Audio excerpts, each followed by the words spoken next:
Как приготовить буженину так, чтобы она получилась невероятно нежной и сочной. Как идеально приправить ее, сбалансировав кисло-сладкий вкус и соленость, и при этом сделать ее очень ароматной. Именно таким рецептом я и хочу поделиться в этом ролике. Список ингредиентов в конце видео и в описании.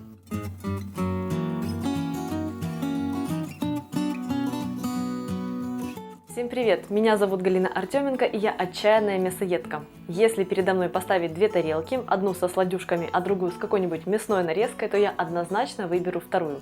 Кстати, напишите в комментариях, какую бы тарелку выбрали вы, но даже если вы выбрали бы первую тарелку со сладюшками, мимо такой вот сочной домашней буженины из свинины пройти будет очень сложно. Сегодня я покажу, как приготовить вкуснейшую сочную буженину в духовке, основным ингредиентом для маринада которой будут апельсины. Пропорции рассчитаны на кусок весом в 1,5 килограмма, как у меня. Традиционно для буженины берется мясо с тазобедренного отруба. Возьмите 30 граммов соли, 3 апельсина, из них будет нужно выжать сок, а с одного снять цедру. Потребуется также 1 головка чеснока, 3 вот таких вот размером с палец корешка имбиря и черный перец по вкусу. Первым делом нужно подготовить маринад и замариновать мясо.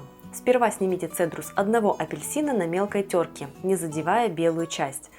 Затем разрежьте все 3 апельсина напополам и выжмите из них сок. Выжимайте сок в глубокую миску, отправив туда же соль и снятую цедру. В магазине старайтесь выбирать сочные, тяжелые апельсины. Они не только полны сока, а еще и сок этот очень сладкий. Эта сладость прекрасно сочетается со свининой, и вкус маринада будет сбалансированным. Теперь натрите корешки имбиря. Не нужно морочиться и чистить их, просто хорошенько помойте. На моем сайте есть еще 3 свежих мясных рецепта. Ссылки на них находятся в описании под видео. Сок с цедрой и солью отправляйте на тертый имбирь. Добавьте щедрую порцию свежемолотого черного перца. Теперь пропустите через пресс очищенные зубчики чеснока сразу в маринад. Не стоит сильно заботиться о максимально однородном измельчении. Если остаются какие-то кусочки, пускай так и падают. Перемешайте смесь. Посмотрите, какой кашеобразной консистенции она получилась. На дно глубокой формы или лотка отправьте 4-6 столовых ложек маринада вместе с гущей и уложите в форму мяса. Сверху вылейте весь маринад и немного обложите кусок пряной гущей. Затяните форму пленкой или закройте крышкой и отправляйте мариноваться часов на 8. Если есть возможность, раз-другой переверните мясо, чтобы оно напитывалось равномерно.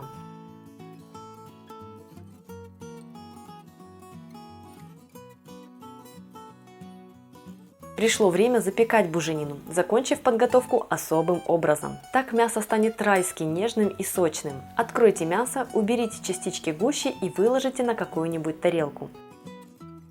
Процедите маринад через мелкое сито. Именно поэтому не нужно было заморачиваться с кусочками чеснока и кожицей имбиря. Теперь нужно процедить маринад еще раз, чтобы избавиться от любых частичек, которые могло пропустить сито. Дальше вы поймете, зачем это нужно. Я использую 2 слоя агроволокна для процеживания. В этом маринаде все 3 вкусовые ингредиента очень сильные, а поэтому они придадут мясу яркий аромат, и при этом ни один из них не будет перетягивать одеяло на себя. Кусок мяса оботрите бумажными полотенцами, счистив остатки мякоти из маринада. Не нужно стараться убрать все до мельчайших частичек, но основную часть убрать стоит, чтобы во время приготовления они не подгорали.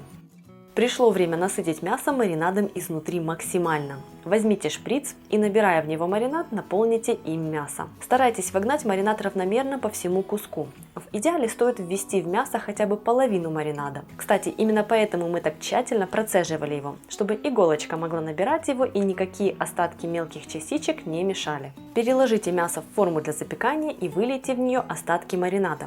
Еще несколько уколов маринадом и отправляйте мясо в духовку, разогретую до 180 градусов на 90 минут. Если вы хотите максимально контролировать приготовление мяса, используйте термометр. Это очень удобно, он сам сообщит, когда мясо готово. Нужно всего лишь воткнуть щуп в самую толстую часть мяса и установить нужную температуру. Для свинины это 70 градусов. После приготовления дайте мясу остыть при комнатной температуре, а затем уберите в холодильник на пару-тройку часов. Мясо получилось красивое и в меру румяное, но я решила немного пошалить и еще больше зарумянить его при помощи горелки. Я собрала жир, который вытопился за время приготовления, слегка его подплавила и смазала мясо, а затем обожгла со всех сторон.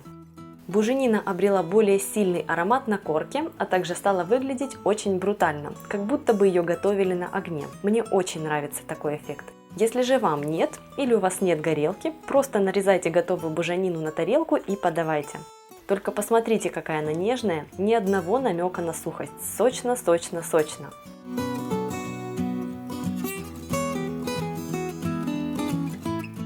Такая вот свинина, если подавать ее в горячем виде, отлично подойдет и как основное блюдо для праздничного стола.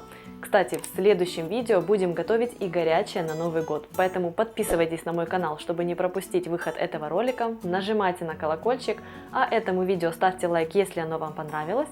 Меня зовут Галина Артеменко, и это канал «Жизнь вкусная».